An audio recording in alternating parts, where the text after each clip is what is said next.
오늘 오전에 함께 나눌 말씀의 제목은 이 마지막 시대를 살아가는 성도의 자세와 태도입니다. 마지막 시대를 살아가는 성도의 자세와 태도. 오늘은 이 베드로전서 세 번째 시간인데요. 그러면 먼저 지난 시간 첫 번째, 두 번째 했던 내용을 잠시 언급을 하고 가겠습니다. 베드로전서는 소아시아 지역에 흩어져 살아가는 그 타국인 성도들에게 앞으로 다가올 대대적인 이 박해를 대비해 격려와 소망을 주기 위해 쓰여진 서신인데요. 그러니까 그 소망은 단순한 소망이 아니라 생명력 넘치는 산 소망이라고 했습니다. 즉 예수님의 십자가 죽으심과 부활로 우리는 구원을 받았고요. 영원한 생명을 누릴 수 있게 되었다는 것입니다. 그 결과 우리 성도들은 지금 죽어도 셋째 하늘에 가게 되는데요. 그럼에도 우리는 지금 이 세상에 살아가고 있다는 것입니다. 그렇다면 우리가 지금 이 세상에, 이 땅에 살아가는 이유, 목적은 무엇일까요?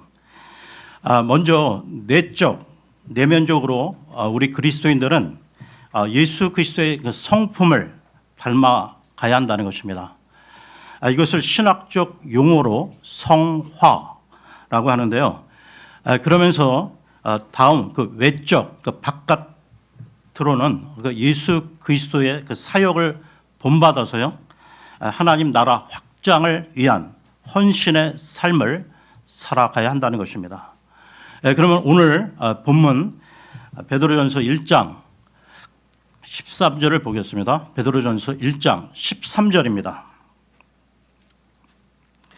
이러한 이유로 너희 생각의 허리를 동여매라, 정신을 차리라. 그리고 예수 그리스도께서 나타나실 때 너희에게 전해질 은혜를 위하여 끝까지 소망하라. 생각의 허리를 동여매라는 말은 비유적인 표현인데요. 즉 나태하고 이 느슨한 자세가 아니라 그 영적 전투에 임하는 신앙의 자세, 태도를 말합니다. 왜냐? 우리의 신앙 여정에는 대적이 있기에, 즉 악한 사탄 마귀가 울부짖는 사자처럼 우리의 약점을 노리고 있기 때문이죠. 그러면서 이 정신을 차리라고 말씀하고 있습니다. 그러니까 정신을 차리라는 이 말씀은 세상 풍속에 휩싸이지 말고 바른 생각, 올바른 태도로서 주님의 다시 오심을 소망하며 깨어 있으라는 것이죠.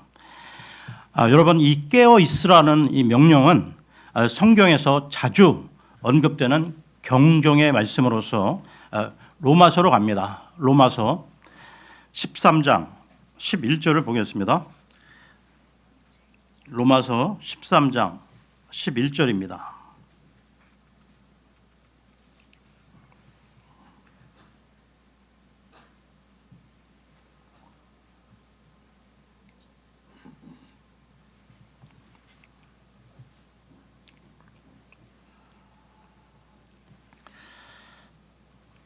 (13장 11절입니다) 그리고 때를 아나니 지금이야말로 잠에서 깨어나야 할 무르익은 때라. 이는 지금이 우리가 믿었을 때보다 우리의 구원이 더 가깝기 때문이라. 이와 관련해서요, 한 부분 더 보겠는데요. 마태복음으로 갑니다. 마태복음 24장 42절입니다. 마태복음 24장 42절입니다.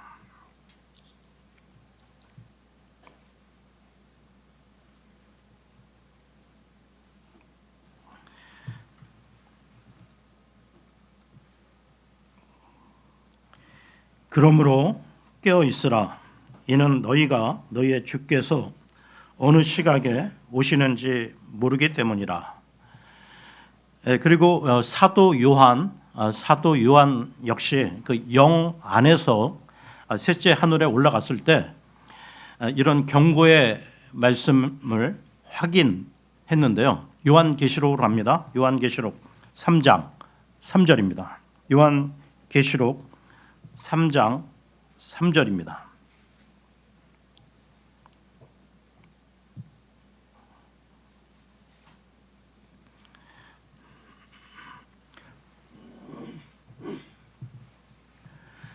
그러므로 네가 어떻게 받았고 들었는지를 기억하고 굳게 붙들어 회개하라. 그러므로 만일 네가 깨어있지 않는다면 내가 도둑같이 너에게 오겠노라. 그런즉 너는 내가 너에게 어느 시각에 올지 모를 것이라. 여러분, 주님께서 다시 오시는 때를 우리에게 알려주지 않으시는 이유들 가운데 하나가 바로 우리로 하여금 항상 깨어 있도록 하기 위함입니다. 우리가 만약 주님 다시 오시는 그 날과 그 시를 알고 있다면 지금 우리는 아마도 나태해지기 쉽다는 것이죠. 그러면 베드로전서로 돌아와서요. 베드로전서 1장 14절을 보겠습니다. 베드로전서 1장 14절입니다. 순종하는 자녀들로서 너희의 무지함 가운데 있던 이전 정욕들에 따라 너희 자신을 맞추지 말라. 여기 나오는 이전 정욕들은 육신의 정욕, 안목의 정욕, 인생의 자랑으로 정리되는 세상적 욕망인데요. 그러니까 세상 불신자들이야 이런 욕망들로 가득 차 있지만 그러나 예수님을 믿고 하나님의 자녀가 되었다면 이제는 하나님께 순종함으로 새로운 삶의 방식으로 살아가야 한다는 것입니다. 이 새로운 삶이란 거룩한 삶으로 나아가는 것인데요. 계속해서 1장 15, 16절을 보겠습니다. 1장 15, 16절입니다. 그러나 너희를 부르신 분께서 거룩하신 것 같이 너희도 온갖 불의의 생활 방식에서 그와 같이 거룩하라. 이는 기록되기를 내가 거룩하니 너희도 거룩하라 하셨기 때문이라. 거룩하다는 원뜻은 구별하다, 분리하다는 의미인데요. 그러니까 구원받은 후에는 삶의 방식이 예수님 믿기 전처럼 세상적, 육신적 그 삶을 따라가는 것이 아니고, 즉 세상 불신자의 삶과 구별된 삶을 살아야 한다는 의미입니다. 다시 반복해서요. 이 거룩은 구별, 분리의 뜻을 갖고 있다는 것입니다. 그런데 여러분, 주의할 부분은 이 구별과 분리는 고립이 아니라는 것입니다. 예를 들어서요. 그러니까 어떤 사람은 그 예수님 믿고 나서 이 악한 세상에서 죄 안 짓고 깨끗하게 산다고 세상과 담을 쌓고 첩첩산중이나 기도원 그리고 중세 수도원 같은 이 고립되고 폐쇄된 곳으로 들어가는 사람도 있다는 것입니다. 그곳에서 이 사람들과도 접촉을 끊고 그저 성경 읽고 기도함으로써 자기 나름의 거룩한 삶을 산다고 하는 사람들이 있는데요.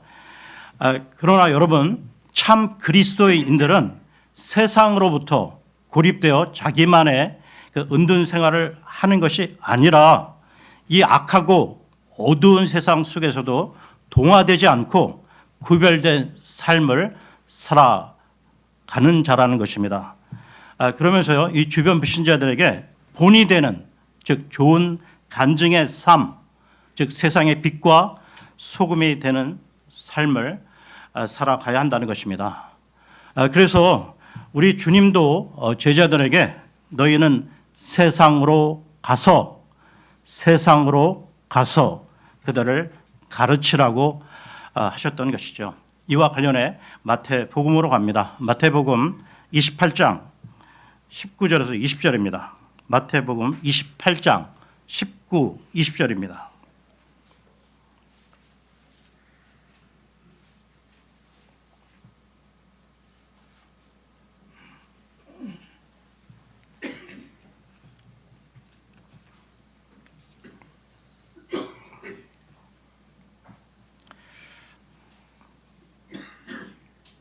그러므로 너희는 가서 모든 민족들을 가르치고 그들에게 아버지와 아들과 성령의 이름으로 침례를 주며 무엇이든지 내가 너희에게 명령한 모든 것들을 준수하도록 그들에게 가르치라. 그런즉 보라, 내가 세상 끝까지라도 언제나 너희와 함께 있느니라. 아멘. 여러분, 우리 하나님을 믿는 사람들을 성도라고 하는데요. 그러니까 한자로 그 성도의 그 성이 거룩할 성, 그 성도의 도가 물이 도로서 즉 거룩한 물이라는 것입니다. 그러므로 이제 거듭난 성도는 거룩하신 하나님과 동행해야 하기에 이 세상과 구별된 삶을 살아가야 한다는 것이죠. 그렇다면 언제까지 이러한 삶을 살아가야 할까요? 주님 다시 오시는 날까지입니다. 그러니까 이것을 성하의 삶이라고 하는데요. 그러면서 이 나중에 주님 오시는 이 마지막 날 성도의 그 구원은 명실공히 완성이 될 것입니다. 그러니까 이것을 신학적 용어로 영화라고 합니다. 그러면 베드로전서로 돌아와서요. 1장 17절을 보겠습니다. 베드로전서 1장 17절입니다. 그리고 만일 외모들을 존중하지 않으시고 각인의 행위에 따라 심판하시는 아버지를 너희가 부른다면 너희가 여기에 체류하고 있는 시간을 두려움 가운데 보내라. 하나님은 그 속성이 사랑의 하나님이십니다. 그러면서요 동시에 공의의 하나님이십니다. 그러니까 하나님의 판단, 심판은 사람의 외모가 아닌 각 사람의 행위에 따라 심판을 하시는데요. 그러니까 우리 그리스도인들에게 있어 이 세상은 잠시 체류하는 나그네 삶임을 늘 자각해야 한다는 것입니다. 그러면서 우리들은 한편 두려움으로 신앙생활을 해야 하는데요. 그런데 이 두려움은 불신자들의 그런 두려움이 아니라 이 두려움은 공의의 하나님에 대한 경건한 두려움이라는 것이죠. 그러니까 우리 성도들은 이 세상에서 죄를 지으면 징계가 따르게 되는데요. 그러니까 그 징계는 사랑의 징계요. 그 징계를 통해 올바르게 돌아오도록 하기 위한 징계라는 것입니다. 이와 관련해서요. 히브리서로 갑니다. 히브리서 12장 6절에서 8절까지 보겠습니다. 히브리서 12장 6절에서 8절입니다.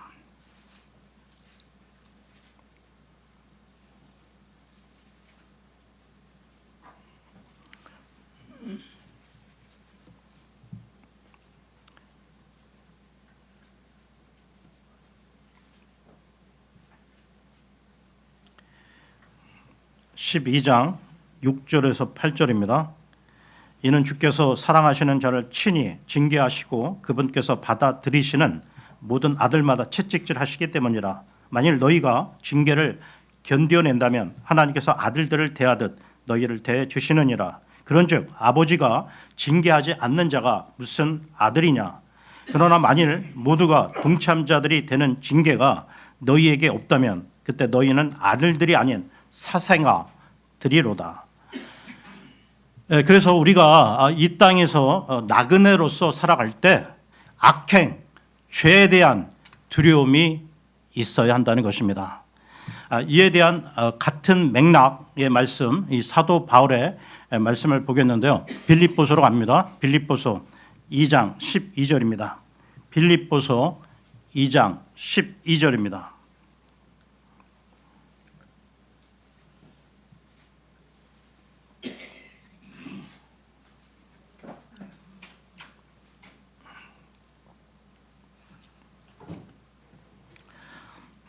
이런 이유로 나의 사랑을 받는 자들아 너희가 늘 순종해 왔듯이 네 앞에서뿐만 아니라 내가 없는 지금 더욱 더 순종하여 두려움과 떨림으로 너희 자신의 구원을 나타내라. 여러분, 그러니까 우리가 진정 정말로 하나님에 대한 이 두려움과 떨림을 지니고 있다면 그것은 우리의 마음속에만 머무르지 않고 구체적인 행위로 나타난다는 것입니다. 만일 행위 가운데 두려움과 떨림이 드러나지 않는다면 그 마음속에도 하나님에 대한 두려움과 떨림이 없는 것이죠. 그래서 하나님께서는 각 사람의 행위에 따라 심판하시는 것입니다. 사람의 속마음은 외모에 반영되는 것이 아니라 행위에 반영되기에 그 사람의 행위를 보면 그 내면의 속마음을 알 수 있는 것이죠. 물론 하나님께서는 행위가 아니더라도 그 마음속을 훤히 다 꿰뚫어 보십니다. 그런데도 행위로 판단하시는 까닭은 행위로 거룩한 삶이 유지될 수 있고 더 나아가 열매를 맺을 수 있기 때문이죠. 우리 아버지 하나님께서는 거룩하신 분이십니다. 그러니까 우리가 그분을 아버지라 부른다면 우리 또한 거룩해야 하는 것이죠. 그러므로 거룩한 행위의 삶을 계속 이어나가야 합니다. 그러면 베드로전서로 돌아와서요. 베드로전서 1장 18절을 보겠습니다. 베드로전서 1장 18절입니다. 너희가 알거니와 너희 조상들로부터 전통으로 받은 너희의 헛된 생활 방식에서 너희가 구속된 것은 은과 금같이 썩을 수 있는 것들로 된 것이 아니요. 여기에 구속이란 말이 나오고 있는데요. 그러니까 레위기 25장에 보게 되면 가난한 자들이 이 빚을 갚지 못해 부자들에게 종으로 팔려가는 경우가 나오는데 이때 그 종을 다시 사오기 위해서는 속전, 즉 구속하기 위한 값을 치러야 했다는 것입니다. 그러니까 이것이 바로 너희 조상들로부터 이 전통으로 이어받은 것으로 이때 은이나 이 금 같은 것들을 속전으로 삼아 구속, 즉 값을 치르고 사옴으로 자유와 해방을 시켜주었는데요. 그런데 이렇게 해서 구속을 받기는 하였으되 그것으로 영원한 생명을 보장받는 것은 결코 아니었다는 것입니다. 그래서 베드로는 이것에 대해 은이나 금같이 썩을 수 있는 것들로 너희가 구속된 것이 아니라고 언급한 것인데요. 너희, 즉 저와 여러분의 구속이 그런 허망한 구속이 아니라는 것을 강조하고 있는 것입니다. 이에 대한 보증을 보겠는데요. 계속해서 19절을 봅니다. 19절입니다.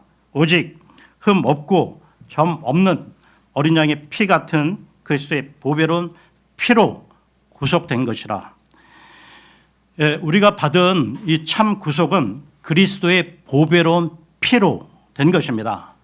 그러니까 죄와 죽음의 종이었던 우리의 몸값을 예수님께서 자신의 보배로운 피로 지불하셨던 것이죠.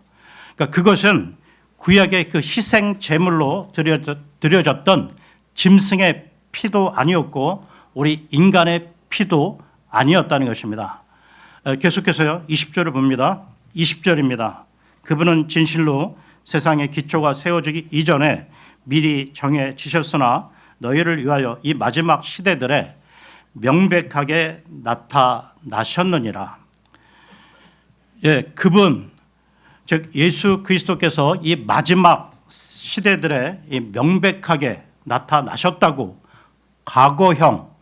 과거형으로 서술하고 있음을 주목해 보십시오.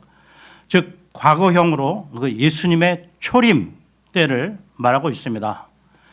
그러면서 이 부분, 이 마지막 시대, 이 마지막 날들과 관련해서요 함께 살펴볼 구절이 있는데요. 히브리서로 갑니다. 히브리서 1장 2절을 보겠습니다. 히브리서 1장 2절입니다.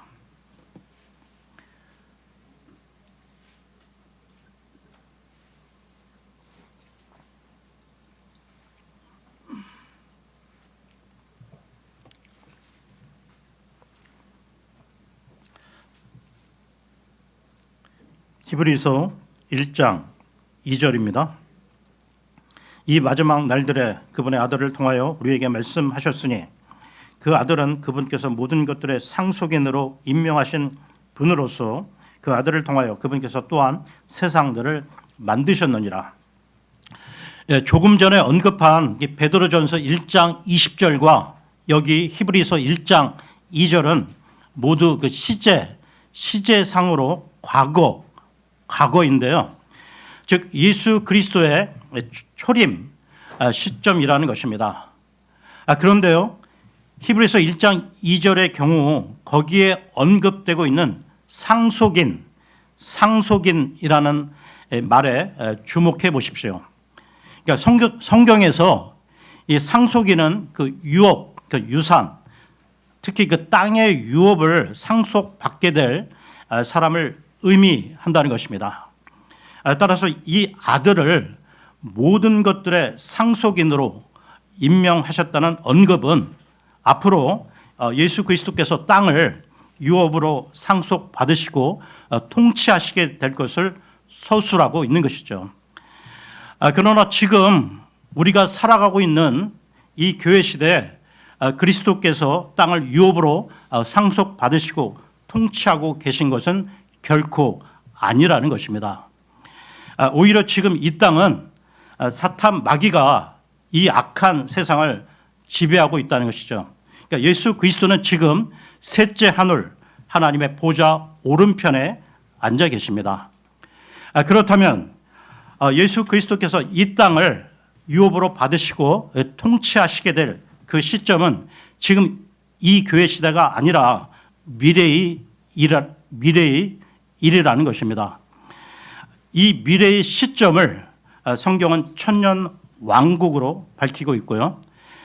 이 미래의 왕국에서 그리스도는 상속인으로서 통치자로서 세워지게 될 것입니다. 그런데요, 어째서 이들 구절들은 이것이 미래가 아니라 마치 그 과거의 일인 것처럼 과거 시제 내지 현재 완료형으로 표기하고 있을까요? 그것은 예수 그리스도께서 과거에, 그러니까 2000년 전에 초림하셨을 때 바로 이 왕국도 원래는 그때 그 과거에 임할 수 있었기 때문이라는 것입니다. 여러분, 그 침례자 요한이 그 예수 그리스도보다 앞서 와서요, 그분의 길을 예비했었습니다. 그때 유대인들에게 다음과 같이 외쳤는데요. 마태복음으로 갑니다. 마태복음 3장 2절을 보겠습니다.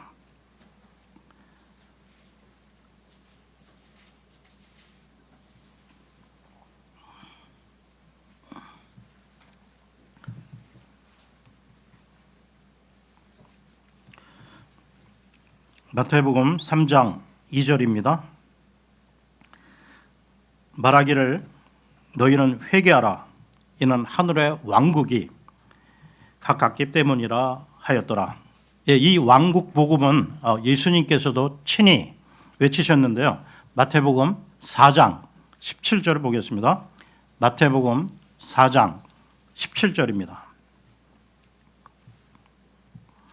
그때부터 예수님께서 선포하며 말씀하기 시작하시기를 회개하라. 이는 하늘의 왕국이 가깝기 때문이라 하셨느니라.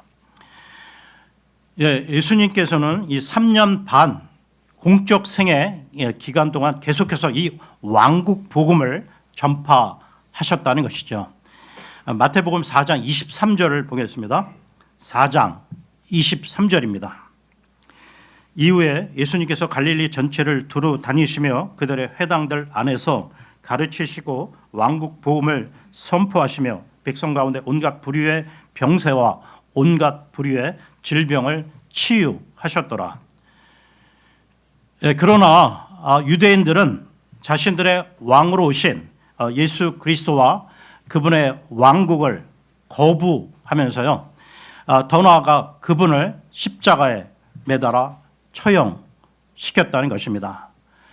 그런데 그 뒤로도 얼마 동안 이 왕국 복음은 예수님의 제자들과 예수님을 따르던 사람들에 의해 계속 전파가 되었는데요. 그러나 유대인들은 끝끝내 이 왕국 복음을 받아들이지 않았다는 것입니다. 그러니까 유대인들은 그 사도행전 7장에 그 스데반 집사가 나오는데요. 그 스데반 집사가 이 마지막으로 전한 이 메시지를 받아들이기만 했어도 그들에게는 왕국이 임했을 텐데, 그러나 그들은 끝내 거부했다는 것입니다.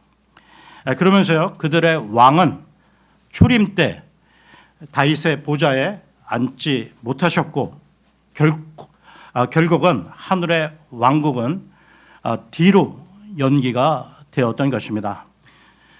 이 부분을 정리를 하자면 이 성경에서 마지막 시대, 마지막 날들이라고 말씀할 때, 그러니까 이것은 과거든 미래든 이 왕국 복음이 전파되는 기간, 즉 그분의 왕국이 임하기 직전 상황을 의미한다고 보면 된다는 것이죠.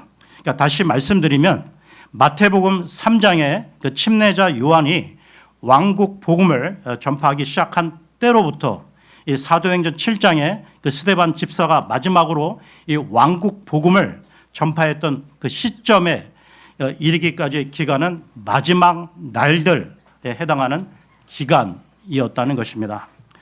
그리고 앞으로 교회 시대의 그 종료와 함께 성도들이 휴거되고 난 뒤 7년 기간의 대환란 동안 왕국 복음이 다시 전파될 것인데요. 그리고 나서 대환란의 종료와 함께 예수 그리스도의 재림으로 하늘의 왕국 시대가 실제로 열리게 될 것입니다.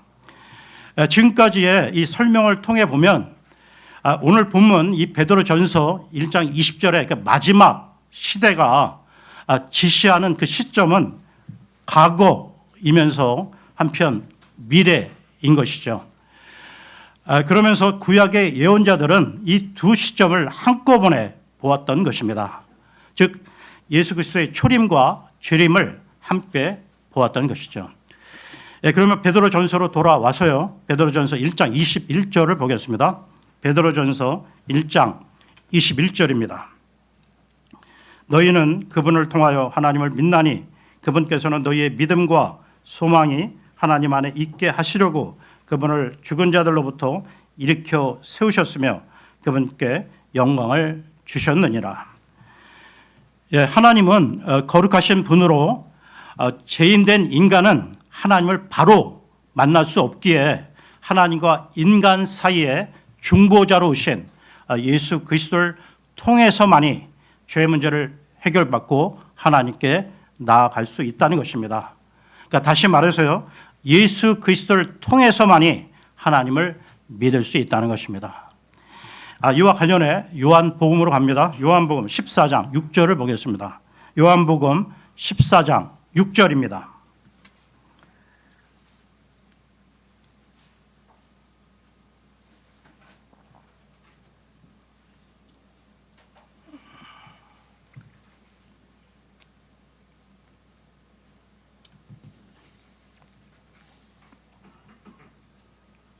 예수님께서 그에게 이같이 말씀하시니라. 나는 길이요 진리요 생명이라. 나로 말미암지 않고는 아버지께로 올 자가 아무도 없느니라. 그러면 베드로전서로 돌아와서요. 베드로전서 1장 21절을 다시 보겠습니다.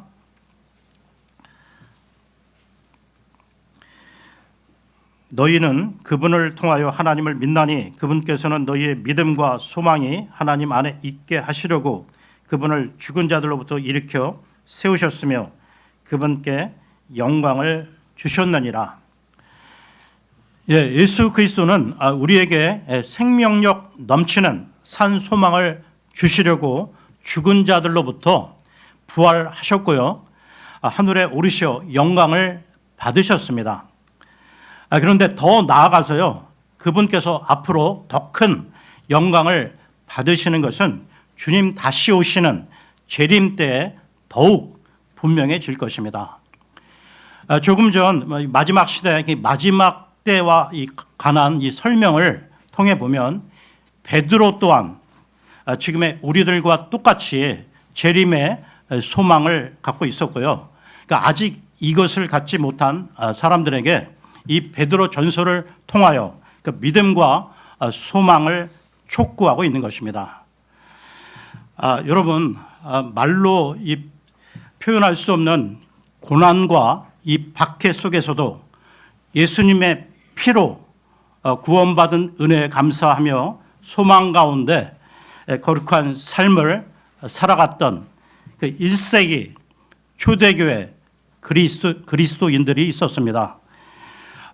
이들의 그 헌신과 그 희생을 우리가 생각하면서요. 그러니까 우리들도 지금 이 마지막 시대의 혼란과 혼돈의 시대를 살아가고 있지만 이 가운데서도 거룩함을 유지하며 세상의 본이 되는 삶을 우리 모두 살아야 한다는 것입니다.